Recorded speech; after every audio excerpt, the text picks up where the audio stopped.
마가복음 8장 1절로 10절까지 8장 1절로 10절까지. 자, 우리가 오병이어에 대해서는 잘 알고 있죠. 오병이어는 너무나 잘 알려진 기적이기 때문에.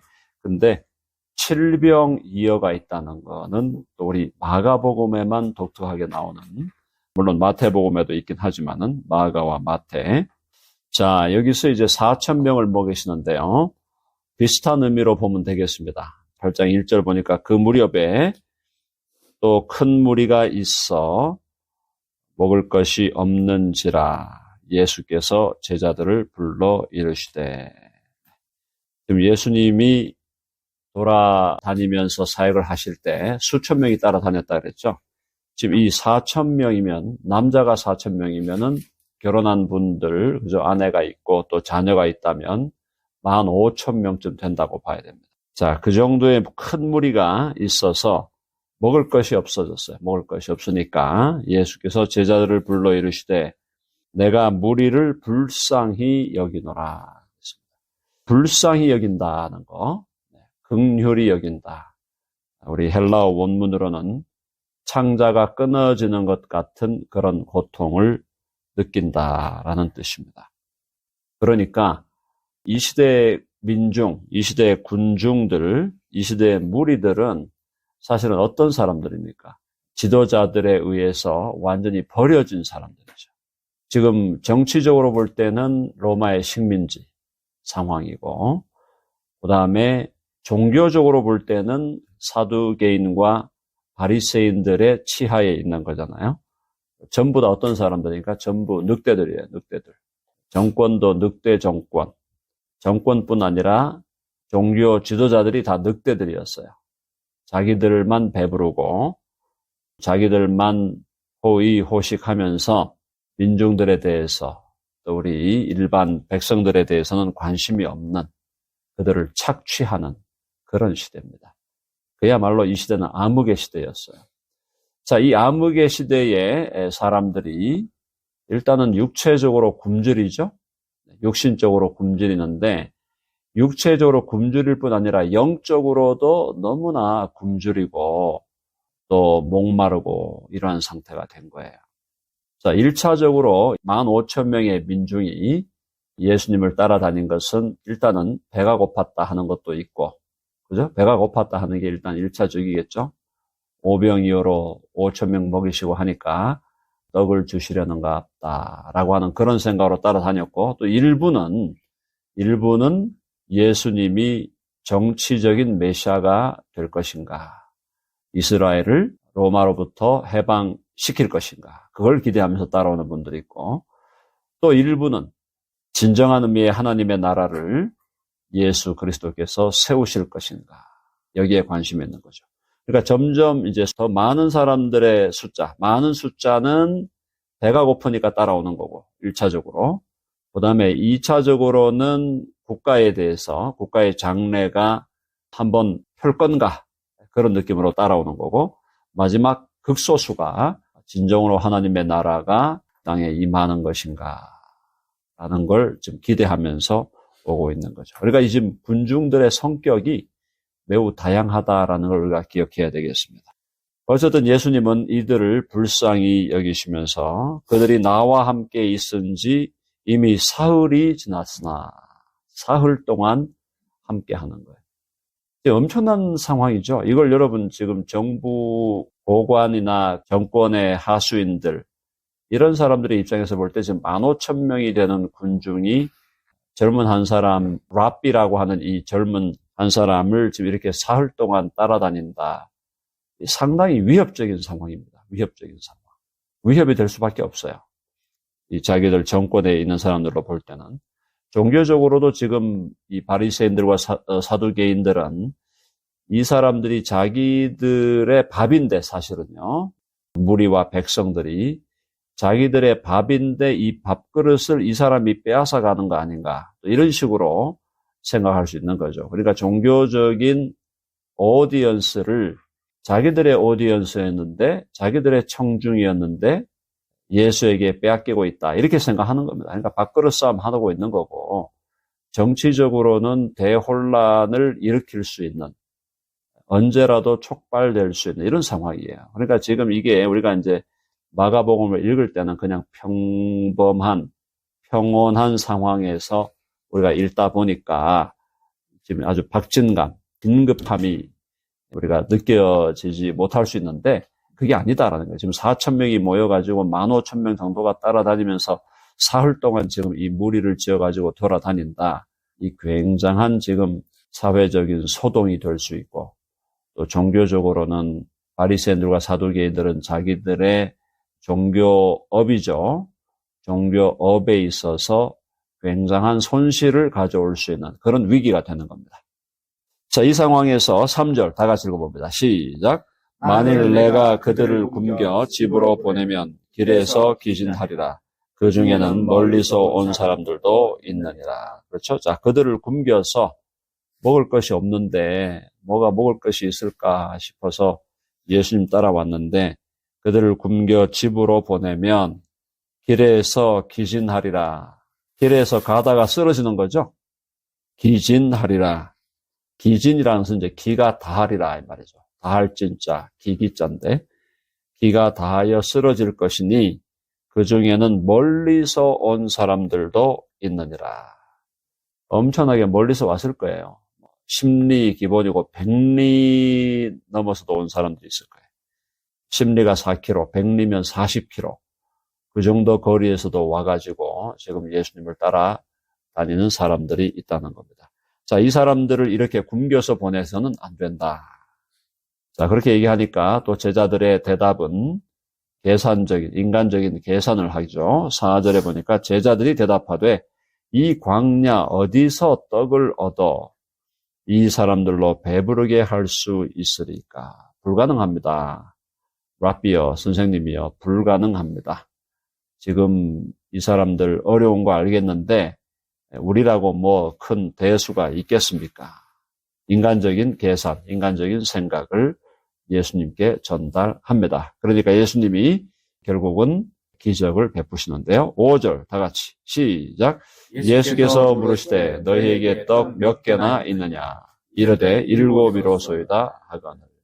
자, 우리 성경에서 숫자에 대한 상징이 있잖아요. 숫자의 상징이 있는데 5자는요. 성령을 상징합니다. 성령. 5자가 오순절이잖아요. 오순절. 그래서 5자는 성령을 상징하고 7자는 하나님을 상징합니다. 하나님. 완전수예요. 완전수. 그래서 7자라는 게 7개의 떡이 있다라는 것은 주님 편에서 볼 때는 완전한 거죠. 7개를 가지고 얼마든지 먹일 수가 있는 것입니다. 자, 예수께서 물으시되 너희에게 떡이 몇 개나 있느냐? 이르되 7이로소이다 하거늘. 예수께서 무리를 명하여 땅에 앉게 하시고 떡 7개를 가지사 축사하시고. 자, 해봅시다. 축사하시고. 축사하는 게 뭡니까? 축복하며 기도하는 겁니다. 축복하며 기도하는 거예요. 그래서 축복하면서 기도한다는 것은 뭐냐면은 결국은 예수님이 기적을 행하시는 건 당연히 주님의 능력으로 행하시지만은 주의 능력으로 행하시는 그 기적이지만은 결과적으로는 궁극적으로는 하나님 아버지께서 승인하셔야 된다는 거죠. 주님이 독단적으로 하지 않으시겠다는 겁니다. 자, 그래서 하나님의 아들이 이 땅에 오셔서 거룩한 구원의 사역을 감당할 때, 또 메시아 사역을 감당할 때 독단적으로 자기 멋대로 하신 것이 아니라 하나님 아버지와의 교통 속에서 그 아버지의 승인을 받으면서 행하셨다. 철저히 아들께서 아버지와의 교통 속에서 아버지의 승인과 인정을 받아 아버지의 뜻을 행한 것이고 아버지의 뜻이 아니면 행하지 아니하였다. 자, 이것은 뭘 얘기하는가? 두 가지 차원이에요. 첫째는 예수님께서 이 땅에 오셔서 행하신 모든 일이 하나님의 계획을 따라 이루어진 것이다. 한번 해볼까요? 하나님의 계획을 따라 이루어졌다. 그건 잘 이해되시죠? 그러니까 구원의 역사가 이 세상이 만들어지기도 전에, 사실은 창조되기도 전에 하나님과 아들 사이에, 그리고 하나님과 아들과 성령 사이에는 어떤 놀라운 언약이 이루어졌는데, 그 언약이 뭐냐면 하나님 아버지의 계획을 따라 아들 예수 그리스도께서 거기에 순종하시고, 그걸로 인하여 이루어진 구원의 역사와 구원의 효과를 성령께서 적용하시겠다라고 하는 이 세 위격 간에 언약이 있었다라는 거예요. 그래서 예수님은 지금 아버지께서 세우신 계획과 아버지의 뜻을 따라 행하신다는 거죠. 두 번째 의미는 뭐냐면은, 예수 그리스도는 누구의 모형입니까? 예수 그리스도는 누구의 표본이 됩니까? 모범이 되느냐? 우리의 모범이에요. 그러니까 예수님은 우리의 모범이 되심으로, 그리고 우리는 예수님께서 그렇게 행하셨던 것처럼 우리도 하나님의 자녀로서 하나님의 아들이신 예수 그리스도, 우리의 맏형님이라 그랬죠? 로마서 8장에 우리의 맏형님이라 그랬어요. 하나님의 맏아들. 자, 맏아들이신 예수 그리스도가 하나님 아버지 앞에 그렇게 행하신 그대로 우리도 예수 그리스도가 행하신 그대로 하나님 아버지의 뜻에 따라 그 뜻을 따르고 아버지의 계획을 따라가는, 그죠? 아버지께서 승인하시는 일을 우리도 해 나가야 된다는 모범을 보여주시는 것이다. 그래서 예수님께서 구원의 역사를 하나님의 계획대로 행하신다는 것이 구원사적인 의미라면, 우리도 어떻게 살아야 될까? 우리 그리스도인들이 어떻게 살아야 될까 할 때 우리 역시도 예수 그리스도, 하나님의 맏아들이신 예수 그리스도가 사셨던 그 모습을 따라 우리도 살아가야 된다. 즉, 하나님 아버지께서 승인하시고 하나님 아버지께서 우리에게 향하여 인정하시는 그 일을 우리는 따라간다. 즉, 아버지와 아들 간의 그 영적인 교통을 우리도 본받아서 아버지와 우리 사이에 영적인 교통, 영적인 교제가 있어야 된다는 걸 보여주는 것입니다.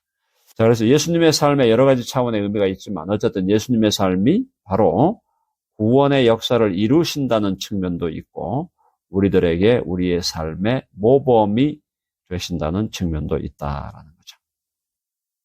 자, 축사하시고 떼어 제자들에게 주어 나누어 주게 하시니 제자들이 무리에게 나누어 주더라. 근데 결과적으로 어떻게 됐냐? 또 작은 생선 2마리가 있는지라 이에 축복하시고 명하사 이것도 나누어 주게 하시니. 8절 다 같이 시작. 남은 조각 7광주리를 거두었으며. 그렇죠? 지난번에 5,000명을 먹일 때 몇 광주리였죠? 12광주리. 이번에는 7광주리입니다. 자, 7광주리를 거두었으며 그래서 사람은 이제 그 시대에는 숫자를 칠 때 남성을 위주로 했으니까 남성을 얘기하는 거죠. 사람은 약 4,000명이었더라. 예수께서 그들을 흩어 보내시고 곧 제자들과 함께 배에 오르사 달마누다 지방으로 가시니라. 자, 7병이어로 4,000명을 먹이셨고 다 합치면 한 15,000명 된다 그랬습니다. 그 다음에 5병이어로 5,000명, 약 2만 명을 먹이셨는데 또 하나 이 말씀을 통해서 우리가 받아야 되는 영적 교훈은 뭡니까? 우리 주님께서 우리의 육신의 양식을 공급하시는 분이시기도 하시지만 바로 우리 주님은 우리에게 영혼의 양식을 공급하시는 분이시다. 한번 해봅시다. 영혼의 양식을 공급하신다. 그럼 아멘 하시죠? 네. 육신적으로 배고프고 굶주린 것도 큰 문제죠. 정말. 아니, 자발적으로 한 끼 정도 금식하고 또 영적으로 나를 재충전하기 위해서 하루를 금식하겠다. 그건 참 귀한 일입니다. 그런데 먹을 것이 없어서 금식이 아니라 굶식을 한다면은 이거는 너무 힘든 거잖아요. 자발적인 금식이 아니고 굶식 아시죠? 굶식. 먹을 게 없어서 굶는다라는 거는 정말 안타까운 일이잖아요. 그런 의미에서 그걸 주님께서 그 육신의 배고픔과 굶주림을 채워주실 뿐 아니라 그것으로 끝나는 게 아니죠. 한번 해봅시다. 예수 그리스도는 하늘에서 내려온 생명의 떡이다. 아멘 하시죠? 예수 그리스도를 먹으라. 예수 그리스도를 먹으라. 예수 그리스도를 먹으라 하니까 뭐 식인종이 되라 이런 말이냐. 그게 아니고 예수 그리스도가 우리에게 주시는 영적인 양식을 먹으라. 그게 뭡니까? 말씀이다. 그래서 말씀을 언제까지 공부해야 됩니까? 아니, 저는 교회에서 소위 그냥 서리 집사인데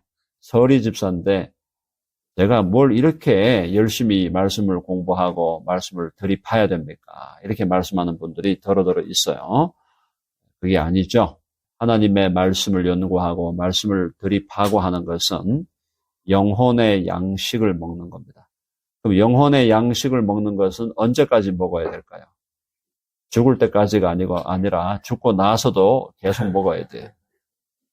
그러니까 영혼의 양식은 죽을 때까지 당연히 이 땅에서 먹어야 되고 죽고 나서도 우리가 새하늘과 새 땅, 낙원과 새하늘과 새 땅에 가서도 영혼의 양식을 계속 먹어야 합니다.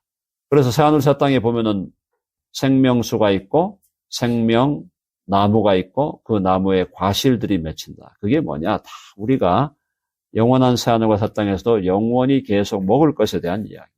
뭘 먹습니까? 우리 영혼의 양식은 예수 그리스도의 말씀, 하나님의 말씀이다.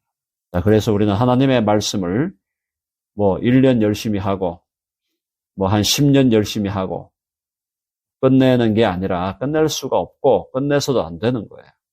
하나님의 말씀은 끝까지 지금부터 영원토록 하나님의 말씀을 먹어야 된다. 한번 해봅시다. 영원토록 하나님의 말씀을 먹어야 한다. 여러분 아멘 하시죠? 자, 그래서 하나님의 말씀은 계속해서 우리를 영적으로 배부르게 하고 주님께서 그랬잖아요. 내게로 오는 자는 영원히 목마르지 아니하리라. 영원히 목마르지 아니하다. 다른 말로 하면 영원히 굶주리지 아니할 것이다. 그게 뭐예요? 주님께서 계속 공급해 주신다 이 말이에요. 계속 공급해 주시는 거예요. 주님을 찾아가고 주님을 구하고 주님을 바라보고 주님께 집중하면 주님께서 우리가 먹어야 할 양식을 계속 공급하시고 우리가 마셔야 할 영적인 생명의 물을 주께서 계속 공급해 주신다. 오늘 여기 보면은 재밌잖아요. 제자들에게 떡을 주어서 나눠주라 그랬죠? 거기 한번 보세요. 뭐라고 되어 있습니까? 6절에 보니까 떡 7개를 가지사 축사하시고 떼어 제자들에게 주어 나누어 주게 하셨다. 이 말씀이 뭐예요? 그리고 이거는 하나님께서 당신의 종들을 세워서 특별히 말씀의 종들을 세워서 그들을 통하여 당신의 말씀을 공급하시겠다. 그 말이에요. 영적으로 보면은. 그러니까 교회에서 목회자로 또 사역자로 세움을 받아서 이 교회에서 사역하는 우리 사역자들은 말씀의 공급자들이에요. 한번 해봅시다. 말씀의 공급자. 말씀을 누구를 통해서? 교회에서 말씀을 맡은 목회자들과 사역자들을 통하여 말씀이 공급되는데, 자, 그러면은 서리 집사는 공부 안 해도 됩니까? 그게 아니라는 거죠. 서리 집사님이라고 하더라도 말씀을 목회자들에 의해서 말씀을 공급받는 그것으로만 끝나면 안 돼요. 왜냐하면 목회자를 통하여 주어지는 말씀은 한계가 있잖아요. 한계가. 그렇죠? 한계가 있어요. 그래서 하나님의 말씀을 스스로 먹을 수 있도록 하나님의 말씀을 스스로 먹을 수 있는 자들이 되어야 한다. 우리 덴버 드림교회가 목표하는 것은 바로 그겁니다. 여러분들이 목회자인 저와 또 우리 사역자들을 통해서 말씀을 먹고 있지만 그것으로 충분하지 않다라는 거예요. 스스로 하나님의 말씀을 먹을 수 있도록 우리가 PRS 공동체 성경 읽기 하고 또 새벽 기도하고 새벽 신학교하고 주일날마다 모이고 수요일에도 모이고 계속 우리가 모여서 하나님의 말씀을 계속 연마하는 것은 우리 스스로가 하나님의 말씀을 먹을 수 있는 자급자족할 수 있는 그런 사람이 되어야 된다. 물론 공동체적으로 제가 그 두 개를 분리하는 거 아닙니다. 공동체적으로 공동체를 이끌어가는 말씀의 사역자들이 있어야 해요. 당연하죠. 공동체를 이끌어가는 말씀의 사역자들이 있어야 되는 건 당연한데 그것으로만 끝나면 안 된다. 내가 개인적으로도 자급자족할 수 있도록 하나님의 말씀을 스스로 먹을 수 있는 단계까지 우리 모두가 해야 된다. 그러니까 제가 목표로 삼는 건 뭘까요? 여러분 한 사람 한 사람이 다 적어도 제 수준으로 올라와야 된다는 거예요. 그게 목표예요. 그게 제 목표예요. 그게 가능이나 하겠습니까? 뭐 이렇게 말씀도 하시겠지만 그게 가능하든 가능하지 않든 그 방향은 그 방향이다 이거예요. 여러분 아멘 하시죠? 아멘. 우리 교회는 그 방향으로 가고 있어요. 여러분들이 목사님만 열심히 하면 되지 뭐 자꾸 우리 보고 이렇게 열심히 하라 그러고 아니 목사님만 열심히 하시고 목사님 그냥 가르쳐 주시는 거 저희들이 배우면 되죠.